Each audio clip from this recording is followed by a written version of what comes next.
Numbers and logic seem so simple, right? But hiding within the heart of mathematics are paradoxes that defy logic, puzzles that challenge everything we thought we knew about reality. Today, we're diving into 5 mind-bending mathematical paradoxes, each designed to stretch the boundaries of our understanding. Get ready to question the rules as we venture into the unexpected. Let's start with paradox number 1. The Banach-Tarski Paradox. Imagine if I told you that you could take a single marble, cut it up in a very specific way, and end up with 2 marbles the same size as the original one.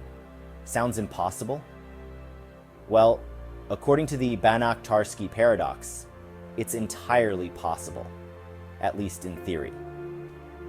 This paradox shows that by cutting a solid object into infinitely small pieces, you can rearrange them to create 2 identical copies of the original.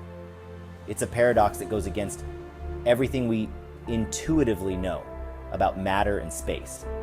And though it's purely theoretical, it makes us question how well we actually understand infinity. How can you split something finite and somehow create more of it? That's the mysterious, almost magical nature of infinity at work. Banach-Tarski isn't something we can recreate in real life, but mathematically, it opens up some mind-bending possibilities. Next up, paradox number 2. Gabriel's horn. This one is a bit of a twist on infinity too.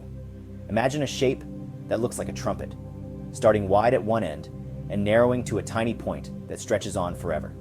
Now here's the mind-blowing part. Even though Gabriel's horn has an infinite surface area, it contains a finite volume. This means that if you wanted to paint the entire surface, you'd need an infinite amount of paint. But if you wanted to fill it up, just a finite amount of liquid would do the trick. It's as if infinity itself is playing tricks on us. Gabriel's horn raises questions about how we perceive shapes and dimensions, and how our understanding of infinity can twist the rules of volume and area. Now let's go to paradox number 3, Zeno's paradoxes. Zeno came up with several of these, each designed to show that motion might be an illusion. Picture this. You want to cross a room, but before you can get there, you have to get halfway, then halfway again, and then halfway again. An infinite number of halfway points. By this logic, it seems like you'd never actually reach the other side, because there's always another point in between. Zeno's paradoxes challenge our understanding of time and space, questioning how we ever manage to move, or even exist, in a continuous world. While calculus eventually helped us deal with these infinite divisions, the philosophical questions Zeno raised remain. Is our reality made up of countless tiny instants, or is it something continuous and whole? Zeno's paradoxes make us rethink the very nature of time, space, and existence.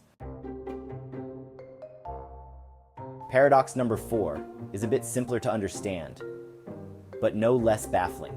It's called the Monty Hall Problem, and it's a paradox rooted in probability. Imagine you're on a game show. There are 3 doors. Behind one is a car, and behind the other 2 are goats. You choose a door, and then the host, who knows what's behind each door, opens another door to reveal a goat. Now you're given the choice. Stick with your original pick or switch to the remaining unopened door. Most people think it doesn't matter if you switch. It's a 50-50 chance, right? But mathematically, switching actually gives you a 2/3 chance of winning the car. It's completely counterintuitive, but the logic holds.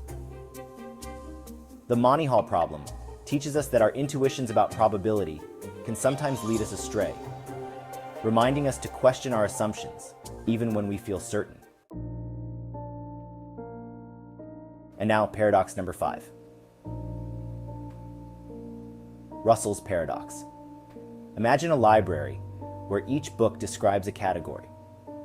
Some books describe themselves, like a book about books, while others don't. Now imagine a catalog that lists all books that don't describe themselves. Should it list itself? If it does, then it doesn't fit the rule. But if it doesn't, then it should be listed. This self-referential loop is Russell's paradox, and it points to a deep flaw in the very foundations of mathematics and set theory. It's a paradox that reveals how language, logic, and self-reference can create logical traps that seem impossible to escape. Russell's paradox forced mathematicians to rethink the structure of logic itself, leading to a whole new field of study. It's a perfect example of how sometimes the simplest ideas can lead to the deepest questions. So there you have it, 5 paradoxes that each, in their own way, push the boundaries of reality as we know it. Each paradox asks us to confront the impossible, to hold competing truths in our minds at once. Mathematics is often seen as absolute, a world of concrete answers and fixed rules. But as these paradoxes show, even in math, there's room for mystery. If these puzzles blew your mind, don't forget to like and subscribe to Infinite Insight for more. And if you want even more of these mind-bending topics, check out our long-form videos. There's always more to explore.